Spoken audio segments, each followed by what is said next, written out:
Well, so essentially we are prepared to handle, normal cuts, bruises, scrapes. I have ice packs and stuff, but I more so will carry things like the saline for eyes when we're dealing with gas response. We have a lot of Malox or milk in our bags that helps with the skin. Ice packs for the projectiles, lidocaine patches, and then we have just a lot of gauze, band-aids, first aid supplies, trauma shears. But a main amount of my response, typically, and why I carry such a big bag, is just lots of saline. Lots of saline for the eyes and the skin. Yes, for that gas. You're going to show us that was in that bag real quick? Oh, yeah, we can definitely.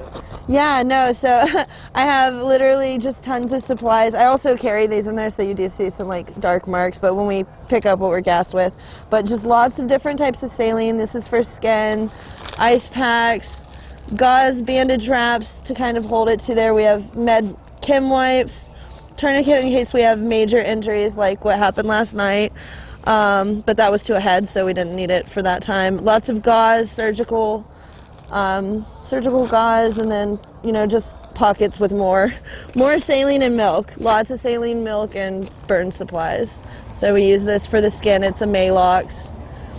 And, yeah, just lots of wound wash and kind of whatever we can carry for just immediate injuries that officers are mainly inflicting. We don't really have any injuries, if not. Yeah. Tell me a little bit about what happened with Donovan. We now know his name, Donovan Labella. Labella.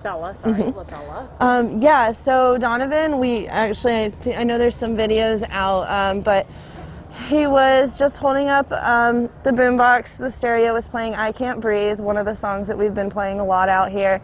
The officers fired a tear gas canister, which you can see kind of, had an initial impact on him. He picked it up just very lightly, underhand tossed it back. It was a very light toss. He didn't launch it at officers, more just tossing it to get it away from his immediate area, and went back to holding his stereo up. And they shot him with a 40mm rubber projectile directly into the head. Did you see him fall? I personally didn't see him fall. I responded to the medic call. I did see the video after, but I didn't see the initial impact. However, we were there to put gauze and everything on the injury. He was bleeding sinus tissue from his nose and his mouth. His ears were bleeding. There was blood all over his head.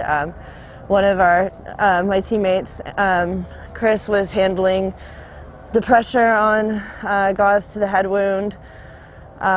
It was, pretty tough. I called the EMT immediately. It was very clear that it wasn't something that we could treat and manage here. Luckily, he was conscious in those first few minutes. There's still the blood on the sidewalk. I'm not sure if you guys did see, but it was a lot. So luckily, the ambulance met us up at 4th and Salmon, and he was taken to the hospital. The sinus tissue was indicative of skull fractures. So he had skull fractures, facial fractures. He did go through facial recognition surgery, and I've heard that he's awake. I don't know if he's talking yet, but they are still bleeding blood from his brain. So it's intense. I believe one of his sisters is out here tonight as well. She's very upset. Yeah? Okay. So. She would like to talk to us, how did you feel in that moment? I mean, that's one of the most significant injuries we've seen. I mean, in the moment, you can't really let yourself panic, but there's an underlying anger. It's very overwhelming, and it's traumatizing because I've never been overseas, but I'm hearing from a lot of veterans that we have out here that this is very similar to what they experienced, war crime level, overseas. And so I'm experiencing that for the first time, and I'm trying to keep a level head, but it's with police officers and people that, my whole life I've been raised to like, oh, hey, they're going to protect you, in elementary school you sit in their car and you get their sticker badges, and it's just, now it's been 45, 46 days, so it's not as new to me, it's not as shocking, it's more angering and not as surprising, and that's sad, that's really sad, but it's traumatizing, it's hard in the moment. I think the aftermath is even harder. A lot of our medics were really trying to put together mental health support and just ways to decompress. We see Native Americans come out here and support us by smudging us early evenings, and we're trying to stay strong for each other, but it's hard when it's someone that's supposed to be there to protect you and they're the ones hurting you, and you can't you know, who do you go to then? So it's like now we're here, like we're just supporting each other, taking care of each other. Yes. I see that. I see that when you guys move in and take care of protesters in the field. And did Donovan say anything to you when you were helping him? He was talking, and he really couldn't talk in that moment, but he did nod and let us know he could breathe. We asked him if he could breathe, and luckily he had friends and roommates there that were able to speak for him.